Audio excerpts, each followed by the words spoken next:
तू के-पॉप के बारे में क्या सोचता है? के-पॉप अरे यार ये तो बहुत ही क्या कॉमेडी कुछ गलत सवाल पूछ लिया क्या? नहीं, नहीं के कंट्रोवर्शियल स्टफ। नहीं, नहीं कंट्रोवर्शियल तो नहीं। के-पॉप मैं बहुत ओवररेटेड मानूँगा, बहुत ज़्यादा। के-पॉप एक मार्केटिंग टीम है। के-पॉप कोई अच्छा वो नहीं है, मेरे को म्यूज़िक नहीं लगता। के-पॉप मेरे को समझ ही नहीं आता। परफॉर्मेंस है। परफॉर्मेंस है, के-पॉप की मार्केटिंग बहुत अच्छी है, कि पूरी दुनिया वालों को आपने एंगेज कर लिया, हुँ। आपने प्रोडक्ट्स भेज दिए, आपने अपना बकवास से बकवास गाना सुना दिया और लोग सुन रहे, पागलों की तरह सुन भी रहे। बीटीएस वालों के हाँ। पीछे कोरिया भाग रहे हैं, कोरिया के लड़कों से शादी करनी है, लड़कियों को मरी जा रही हैं, इंडिया वाले काफ़ी नहीं हैं और कुछ भी हो वो पूरा रखा है। कल्चर है, उसको म्यूज़िक नहीं बोल सकते, उसको हाँ। डांस भी नहीं बोल सकते। वही, उसको कुछ बोल ही नहीं सकता, वो म्यूज़िक बोलने के लायक ही नहीं है वो। आप कोई भी गाना ले लो ना, उसमें उनको इंग्लिश भी पता नहीं कौन सिखा रहा है, वो नर्सरी में के पढ़ने वाले बच्चे उनसे अच्छी इंग्लिश लिख लेते होंगे। ऐसे मीनिंगलेस इंग्लिश गाने रहते हैं उनके। Smooth like butter like criminal undercover. भाई हाँ, क्या ये क्या है? क्या दिल पे लग गया आपकी बताओ? क्या लग गया? क्या लग गया भाई? कुछ भी क्रिमिनल अंडरकवर भाई मतलब मैं एक डॉक्यूमेंट्री देख रहा था इस पर ही थोड़ी-सी के-पॉप पर ही कि वो बता रहे थे कि कैसे वो चाइल्ड आर्टिस्ट होते हैं, उनको स्काउट करते हैं। उनको हुँ, बचपन से ट्रेनिंग देंगे, हुँ, एक पर्टिकुलर परफॉर्मेंस करने के लिए, एक पर्टिकुलर स्टाइल ऑफ परफॉर्मेंस के लिए हुँ, और वैसे-वैसे बैंड्स बनाएँगे। हुँ, तो हुँ, वो पूरी कहानी दिखाई थी। इसको जो वेस्टर्न मीडिया है या हुँ, वेस्टर्न जो भी वेस्टर्न म्यूज़िक कल्चर बोल लो, वो इसको कंडेम भी करता है कि ये वही सीन है जैसे हुँ, चाइना हुँ, यू नो ट्रेनिंग एक मतलब फैक्ट्री बना दी है काइंड ऑफ वही। कि यहाँ से डालो बच्चे वहाँ से आर्टिस्ट हुँ, परफॉर्मेंसेस वो मैन्युफैक्चर करो अपनी उस इंडस्ट्री को चलाने के लिए। वही। ये बहुत सही चीज़ पॉइंट आउट की। पता है ये है ये मतलब डॉक्यूमेंट्री देखा मतलब सही है वो। तो यहाँ पे वही होता है कि बच्चों की ऐसी कंडीशनिंग कर दो कि उन लोगों को फिर बड़ा होके वो लोग ऑटोमैटिकली फेमस हो जाए। तो वो इन आर्टिस्ट नहीं रह जाते वो। हुँ, वो एक परफॉर्मिंग मशीन बन के रह जाते हैं। तो जो मार्केटिंग का टीम है, जो भी ऐसे जो बड़ी-बड़ी फ्रैंचाइज़ी बोल रहा हूँ, बड़ी-बड़ी कंपनीज़ जो हैं, वो हुँ, ऐसे आर्टिस्ट पैदा करते हैं। तो ये क्योंकि म्यूज़िक इंडस्ट्री बहुत बहुत ही बड़ी इंडस्ट्री है और इसमें जो स्कोप है पैसों का बहुत ज़्यादा है। आप एक बीटीएस के जितना एक फैन बेस आप खड़ा कर सकते हो, तो आप सोचो आप कितने करोड़ों रुपए के प्रोडक्ट्स उनको बेच सकते हो। अभी तक बेच भी चुके होंगे वो लोग कितने। आप सड़ी से सड़ी टी-शर्ट उनको 5-5 हज़ार रुपए में बेचोगे, लड़कियाँ लेने के लिए तैयार हैं आज। बस उन पे बीटीएस का ओरिजिनल मर्चेंडाइज़ लड़कियाँ होना ज़्यादा चाहिए। बड़ी टारगेट ऑडियंस है क्या हाँ, बीटीएस की? टी जो टीनेज बच्चियाँ और जो अपने उम्र की लड़कियाँ, ये सब उनकी टारगेट ऑडियंस है। वो आपने फिर इतने क्लीन शेव्ड हैंडसम लड़कों को रखा क्यों है? राइट? मतलब लड़के सुनेंगे तो अपन सीधे बोलेंगे भाई गे है ना? तो वो तो मेक सेंस कि लड़कियाँ ही सुनेंगी, है ना? अपन लड़कियाँ tend to spend more also. तो तो ये भी एक चीज़ है कि आप अपना टारगेट ऑडियंस पहले से ही डिसाइड करके रख लिया। अब आपको पता है कि को कुछ भी आप सुनाओगे वो सुन लेंगे क्योंकि वो भाई हैंडसम दिखता है और लोगों को दिमाग लगाना नहीं है। तो सिंपलेस्ट से सिंपलेस्ट हाँ, मैं एक कंटेंट क्रिएटर का एक बहुत अच्छा चीज़ उसने शेयर किया था कि वो जो कंटेंट बनाती है उसका रीडेबिलिटी लेवल होता है 5th स्टैंडर्ड के किसी बच्चे के जैसा। हुँ, 5th स्टैंडर्ड के बच्चे। रीडेबिलिटी लेवल क्या होता है मतलब आप जितना भी सेंटेंसेस और वर्ड अपने वीडियोज़ में यूज़ कर रहे हो, वो 5वीं कक्षा के बच्चा वो पढ़ेगा तो उसको समझ में आना चाहिए। 6th भी नहीं 5th में। तो इसका कारण ये है ना कि वो इतना आसान होना चाहिए समझने के लिए कि लोगों को दिमाग नहीं लगाना पड़े और जब वो दिमाग नहीं लगाएँगे तभी वो वीडियो लंबा देखेंगे। तो मिस्टर बीस्ट जो है वो 3rd ईयर मतलब 3rd ईयर बोल रहा हूँ, 3rd स्टैंडर्ड स्टैंडर्ड। के बच्चों के रीडेबिलिटी लेवल पे वो अपना वीडियोज़ का स्क्रिप्ट लिखता है। तो उनका कोई उसमें एक भी कॉम्प्लिकेटेड वर्ड नहीं होगा उसमें, एक भी।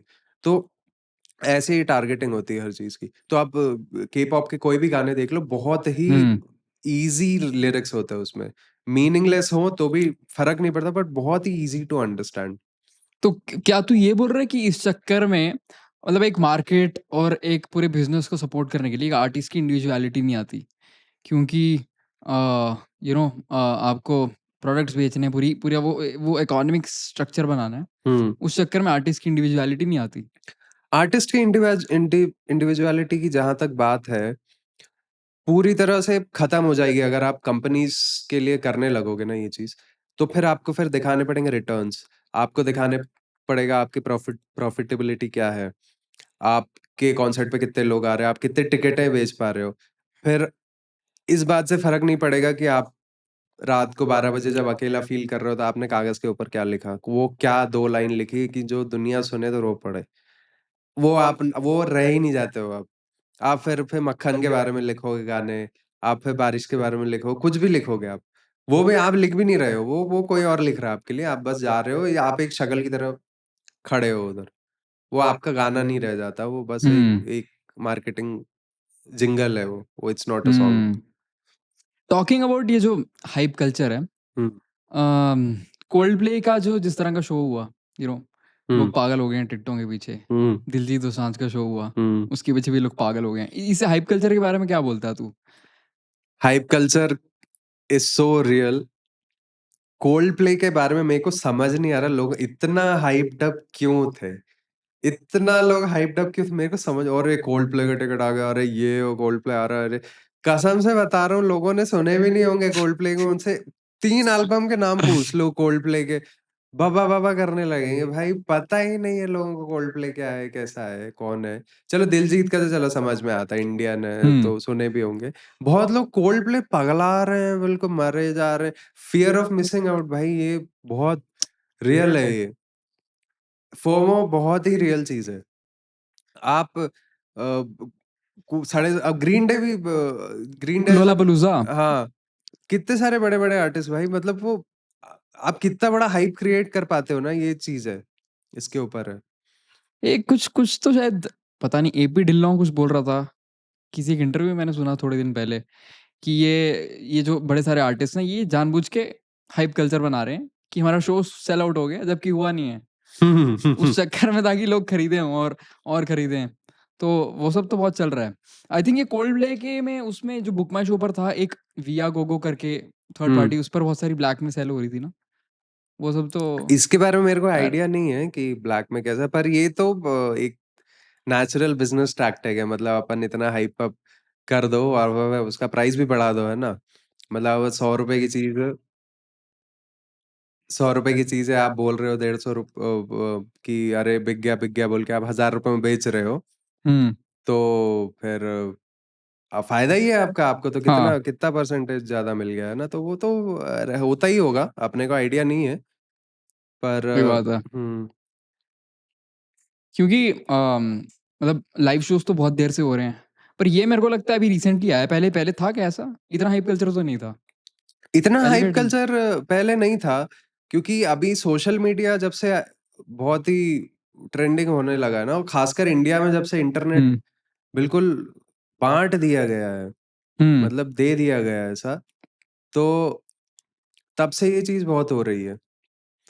तो इंडिया में अभी-अभी ये चीज़ हुआ है कि सोशल मीडिया के आने के बाद से बहुत हाइप कल्चर बना देते हैं और लोगों को मेबी मार्केटिंग टीम उनका बहुत अच्छा काम कर रही है। पहले क्या आप क्या टीवी पे दिखाओगे, आप न्यूज़पेपर में छपवाओगे, तो वो न्यूज़पेपर कौन ही पढ़ता है मतलब हुँ, रॉक बैंड आ रहा है, तो किसको क्या फ़र्क पड़ रहा है ना? पर आजकल क्योंकि आप आसानी से सोशल मीडिया पे फोमो क्रिएट कर सकते हो, इसलिए हाइप कल्चर अभी बढ़ गया है। तो आप वही है कि आप इतना हाइप अप कर दो कि लोगों को डर लगने लगे कि यार कल मेरे को किसी ऑफिस में जाके मुँह दिखाना है, बोले भाई इसका कॉन्सर्ट नहीं देखा तूने, ये कैसे मिस कर दिया अब? तो ये ऐसे हाइप कल्चर पूरा बना है, इंस्टाग्राम और फेसबुक और इस सब की वजह से।